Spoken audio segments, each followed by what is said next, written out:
there, I'm Janine and this is my podcast, Quest for You.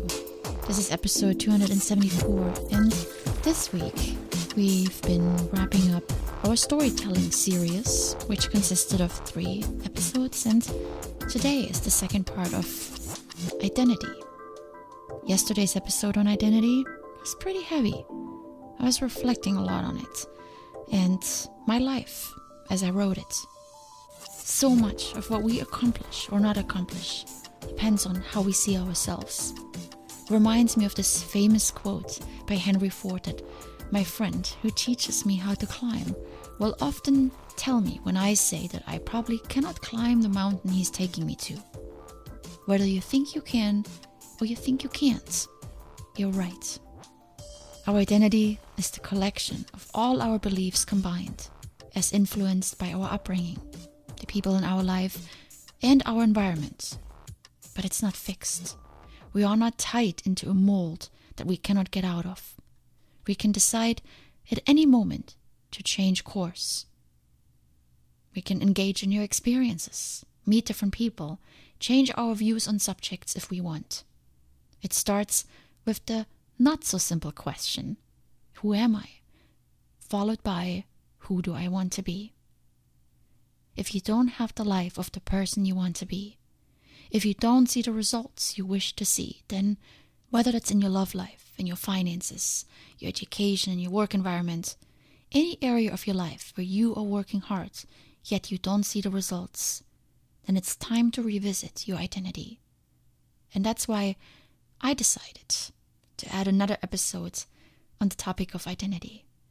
I want to focus on how to change our reliance on the outer world to define our lives and encourage all of us to begin that change from within. The outer world always has opinions, and we easily adopt them way too often, unaware of how much it affects our life. I listened to a podcast on my way to work the other day, where the host answered listener questions. One of the questions revolved around a relationship, and the listener sought advice whether to continue the relationship with all the issues that she had with the other person, because her friends told her, he's a good guy. When we start with our identity, when we are in tune with who we are instead of following the beat of another drum, our outcomes will be different ones. Half a century ago, American novelist and social critic James Baldwin wrote in a piece titled Notes for a Hypothetical Novel. This collision between one's image of oneself and what one actually is always very painful, and there are 2 things you can do about it. You meet the collision head on and try and become what you really are, or you can retreat and try to remain what you thought you were, which is a fantasy in which you will certainly perish.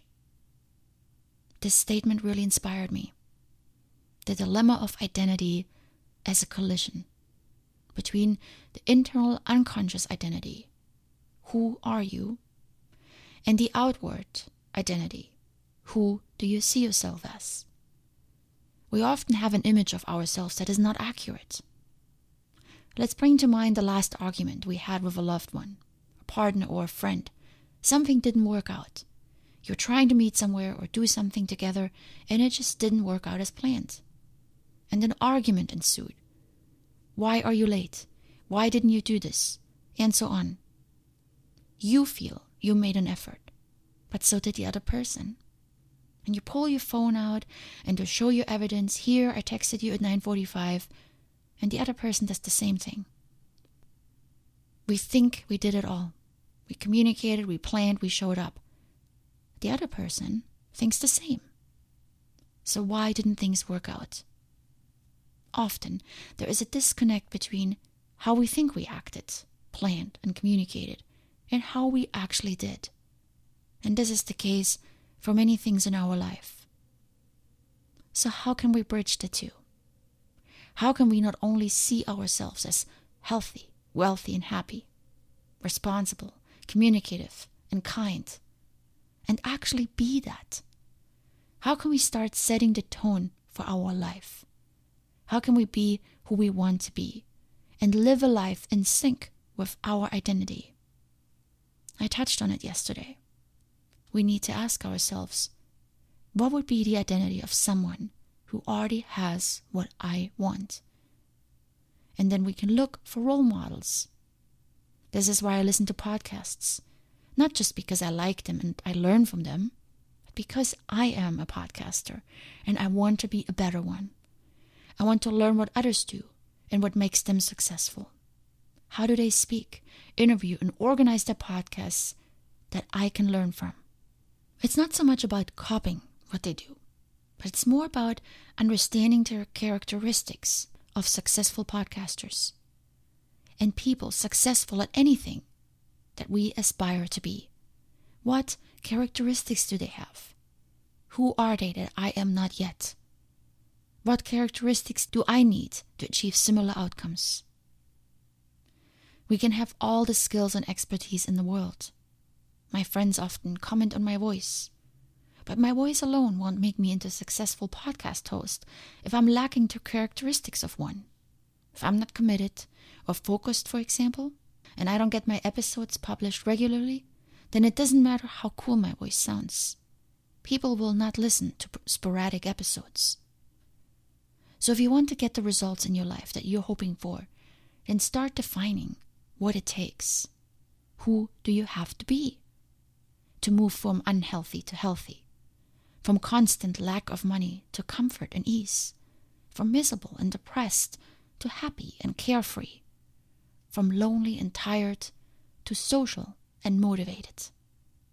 Find people that inspire you because you can learn from them. Follow them on social media. Read their biographies. Watch them when you're out in the streets. What are they like? And what got them to where they are now? The six-pack, the marathon they just ran, the close circle of friends they have, and their financial stability. What can we learn from the people that are successful at the things we aspire to have? It's not due to a lack of skills. We often know more than we think. We are talented, smart, and quick learners. Anyone can podcast, run a marathon, talk to people, and add their checkbook. Skills are not the reason we don't accomplish our goals. And it's also not due to a lack of motivation. We all get fired up to make changes, especially around January 1st. We make lists, we enroll in classes, we buy clothes and gadgets. We take before pictures, and we mark our calendars. We are ready. But believing we can do it is not enough. Otherwise, we all would be healthy, wealthy, and happy. But we are not. Why? Because we lack the characteristics of winners. And what are they? Take a look at your life. Who was the being that allowed yourself to get where you are now? Broke, out of shape, alone, unfulfilled? Meet the collision head on. Take an honest look at what caused the disparity between the person you are today and the one you aspire to be. Sometimes we are just not committed enough. We say we are, but we really don't make any sacrifices. Other times, we don't have the discipline to follow through. We give up when it gets a little bit too difficult. We are not focused because we have too many distractions in our life. It often boils down to key characteristics that we don't apply with consistency, such as discipline, self-integrity, commitment, vision, focus, and organization. These are real and hard facts, which often we don't want to face. Your goal of working out and getting into shape doesn't fail because you don't know how to work out, or because the gym closes at 10 p.m., or because you couldn't wake up in time to go. It failed because you didn't have enough self-discipline to make a change in your life that would help you to get to the gym more often. Maybe that is waking up earlier, or going to bed earlier, or to change something in your schedule so you can get to the gym before it closes. It's not the outside factor that is at fault. It's your lack of self-discipline that is giving you the same outcome as always, not being in shape. You have to know that you have to be different in order to get a different outcome. maybe more focused, maybe more committed, maybe just more honest. More of whatever the people have that are already doing it. So you need to ask yourself, in what ways do you have to be different to create the outcome you want to create? As opposed to the old way, where you are being your old you, trying to get a new outcome. Where you're trying something new without changing, something existing. The new thing is not magically going to work without a change in your approach. And this requires taking a hard look at yourself. Are you responsible enough? Disciplined enough? Do you have enough self-integrity? Often we don't. Otherwise, we would already be successful at whatever it is we want. Look at the people that excel at what they do. Athletes, speakers, writers. They are relentless. They are disciplined. They practice their craft every single day. If you want to be different, if you want a different result, you need to reflect on who you really are, honestly and head on. You have to learn to be yourself. And when you discover you, the real you, not the one you think you are, then you can begin making deliberate changes and start taking on a new identity, one that is directed by you, one that is in sync with what you want, and one that will get you the outcomes to your aspirations. I want to end with this quote by Ralph Waldo Emerson. To be yourself in a world that is constantly trying to make you something else is the greatest accomplishment. Think about who is making you. Is it you? Or is it the outside world that is shaping your identity? Much love.